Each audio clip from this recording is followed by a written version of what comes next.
오늘 또 그대의 최고의 날입니다. 2025년 9월 21일 주일 임은미 선교사 묵상 최고의 날 의인은 믿음으로 살리라 하박국 2장. 어제 예배를 마치고 숙소로 돌아왔는데 강사님 중 누군가가 잠깐 나를 보자고 해서 만나게 되었다. 그분은 내게 줄 선물이 있다며 건네주었는데 그것은 다름 아닌 삼성 태블릿이었다. 나는 의아한 마음에 웃으며 하나님께서 저에게 이걸 선물로 주라고 하셨나요? 라고 물었다. 준 이유를 물어보니 며칠 전 내가 키보드를 잠시 맡기며 고칠 수 있냐고 물었던 일을 그분이 기억하고 있었던 것이다. 오래된 내 키보드를 보며 또 내가 늘 키보드를 들고 다니며 묵상을 올리는 모습을 떠올리면서 불편하였겠다라고 생각했다고 한다. 그래서 마음에 내게 태블릿을 사주고 싶다는 감동이 들어 우리 강사들 잠시 프리타임에 직접 시내로 나가 태블릿을 사와서 내게 선물로 준 것이었다. 나는 그분께 웃으며 하나님께서 직접 태블릿을 사주라고 말씀하신 게 아닌가요? 궁금하네요. 왜냐면요. 하고 나는 말해드렸다.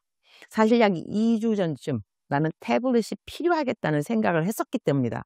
핸드폰으로 보통 설교 준비를 하는데 설교할 때 설교 원고를 보려 하면 핸드폰 화면이 10분 정도 지나면 꺼져서 다시 켜고 노트를 다시 찾아야 하는 번거로움이 있었기 때문이다. 차라리 무겁더라도 설교할 때는 태블릿을 사용하는 것이 낫겠다고 마음에 생각했었다.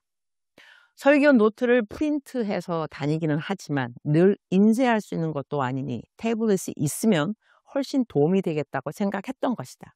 예전에는 태블릿을 쓰지 않는다고 다른 사람에게 주었던 적이 있다. 그런데 시간이 지나 다시 태블릿이 꼭 필요하다고 느끼는 순간이 오리라고는 생각하지 못했다. 그런데 마침 어제 이렇게 선물로 받게 된 것이다.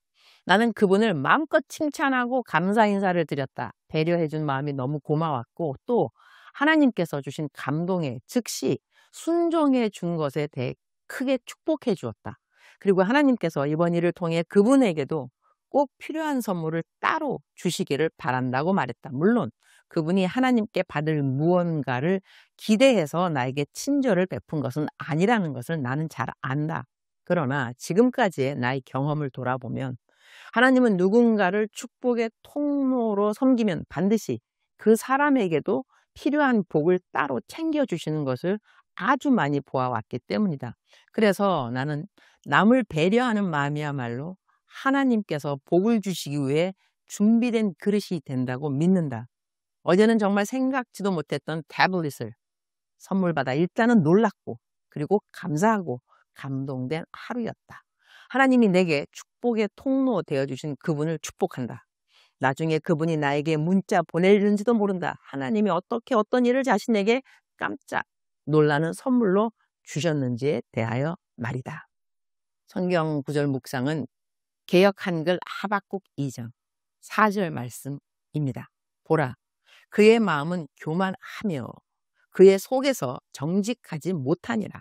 그러나 의인은 그 믿음으로 말미암아 살리라.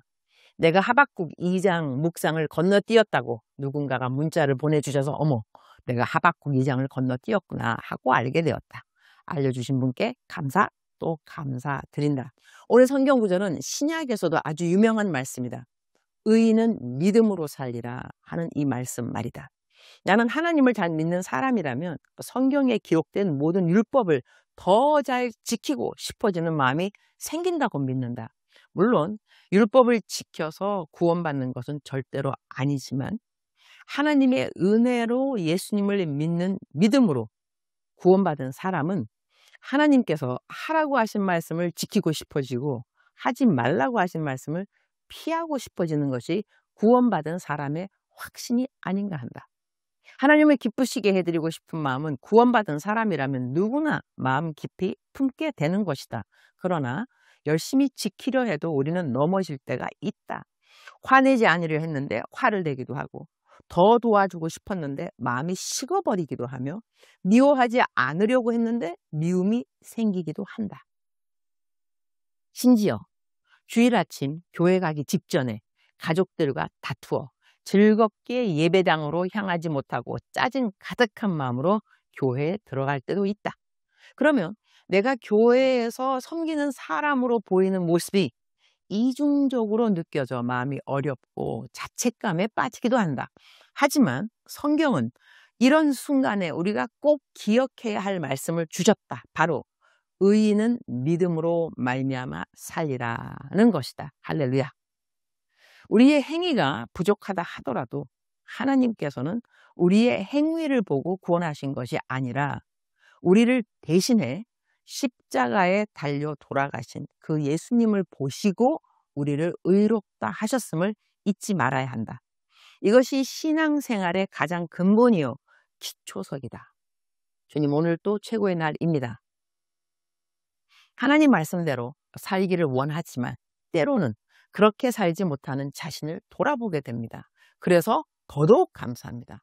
내가 행위로 구원받을 수 없음을 깨닫고 은혜로 믿음을 주신 하나님께 더 감사드릴 수 있기 때문입니다. 그 믿음으로 인해 나의 잘못된 행위가 부족해도 다시 일어설 수 있으니 얼마나 감사한 일인지요. 이 믿음 때문에 내 행위가 완전해지지는 않지만 오히려 내 부족함을 통해 은혜의 귀중함을 더 깨닫게 되고 나처럼 완전하지 못한 사람들을 품을 수 있는 마음이 생기니 감사합니다.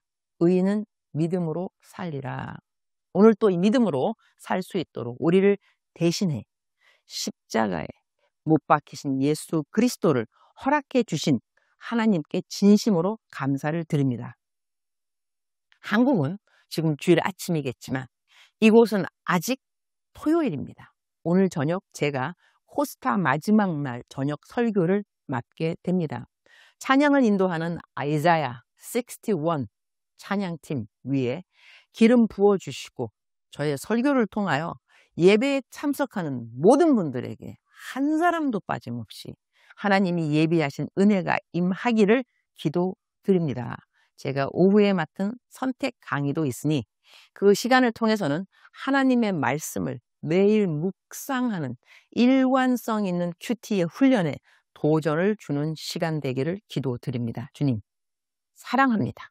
주님, 감사합니다. 오늘 또 우리 주님, 저를 보시면서 하루 종일 기쁘시면 참 좋겠습니다. 외우면 좋은 말씀 갈라디아서 3장 11절. 또 하나님 앞에서 아무도 율법으로는 의롭다 하심을 얻지 못할 것이 분명하니 이는 의인은 믿음으로 살리라 하였습니다. 사랑하는 그대여, 사랑하는 그대여 출석 부르고 있습니다. 대답하셨나요? 사랑하는 나의 아들, 사랑하는 나의 딸, 너가 어떻게 구원을 얻었는지 다시 한번 생각하여 볼지니라. 너의 행위가 아니라는 것을 다시 한번 기억할지니라. 나는 너의 있는 그대로 사랑하는 여호와 하나님이라. 너는 믿음으로 구원을 받았는데 너가 구원을 받은 확신을 너 어떻게 할 수 있겠느냐? 너의 행위의 부족함, 연약함, 넘어짐, 이것을 인정하는 것 자체가 너가 구원받았다는 증거가 아니겠느냐? 성령님이 너에게 죄에 대해서 말씀해 주셨기 때문에 너는 죄에 대한 인식이 있다는 것이다.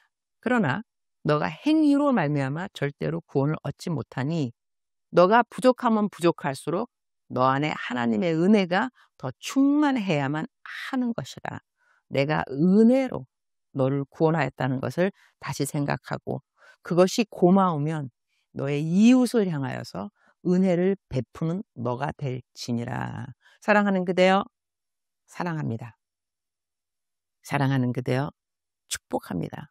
넘어진 그대를 축복합니다. 넘어졌기 때문에 믿음으로 말미암아 다시 일어날 수 있는 하나님의 은혜를 또 한 번, 다시 한번 감사하고 느끼고 또한 그 은혜를 다른 사람들에게 나눠줄 수 있으니 그대를 축복합니다. 오늘 또 그대의 최고의 날입니다.